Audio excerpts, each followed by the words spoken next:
গাজাকে ঘিরে আবারও উত্তপ্ত আন্তর্জাতিক রাজনীতি। এবার সরাসরি ইসরায়েলের প্রধানমন্ত্রী বেনিয়ামিন নেতানিয়াহুর বিরুদ্ধে আন্তর্জাতিক গ্রেপ্তারি পরোয়ানা জারি করেছে তুরস্ক। গাজায় মানবিক সহায়তা পৌঁছে দিতে যাওয়া গ্লোবাল ফ্রিডম ফ্লোটিলা আটকে দেওয়ার ঘটনায় এই পদক্ষেপ নিয়েছে তুরস্ক। তুরস্কের বিচারমন্ত্রী আকিন গুরলেক শুক্রবার জানান, গত 14 জুলাই ইস্তাম্বুলের একটি আদালত নেতানিয়াহু এবং আফেক মস্কোভিচের বিরুদ্ধে গ্রেপ্তারি পরোয়ানা জারি করে।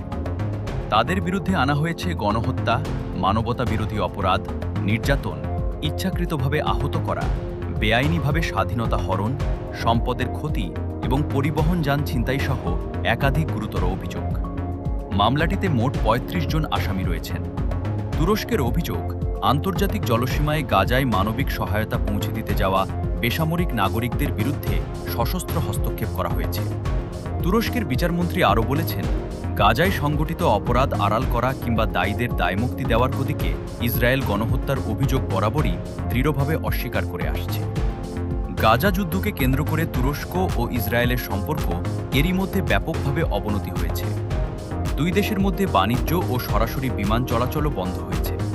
তবে তুরস্ক ও ইসরায়েলের বিরোধের ইতিহাস আরও পুরনো। ২০১০ সালে গাজায় ত্রাণ নিয়ে যাওয়ার পথে একটি বহরে ইসরায়েলি নৌ কমান্ডোদের অভিযানে ১০ জন তুর্কি কর্মী নিহত হন। সেই ঘটনার পর দুই দেশের সম্পর্ক ভয়াবহ কূটনৈতিক সংকটে পড়ে। আর এবার নেতানিয়াহুর বিরুদ্ধে নতুন এই গ্রেপ্তারি পরোয়ানা দুই দেশের উত্তেজনাকে আরও এক ধাপ বাড়িয়ে দিল। বিশ্বজুড়ে এখন প্রশ্ন, তুরস্কের এই পদক্ষেপ কি শুধু কূটনৈতিক চাপ তৈরি করবে, নাকি নেতানিয়াহুর জন্য আন্তর্জাতিক অঙ্গনে আরও বড় আইনি ও রাজনৈতিক সংকট তৈরি হবে? গাজায় যুদ্ধ ও মানবিক পরিস্থিতি নিয়ে যখন বিশ্বজুড়ে উদ্বেগ বাড়ছে, ঠিক তখনই তুরস্কের এই কঠোর পদক্ষেপ নতুন করে আলোচনার কেন্দ্রবিন্দুতে চলে এসেছে। পরবর্তী পরিস্থিতির দিকে এখন নজর পুরো বিশ্বের।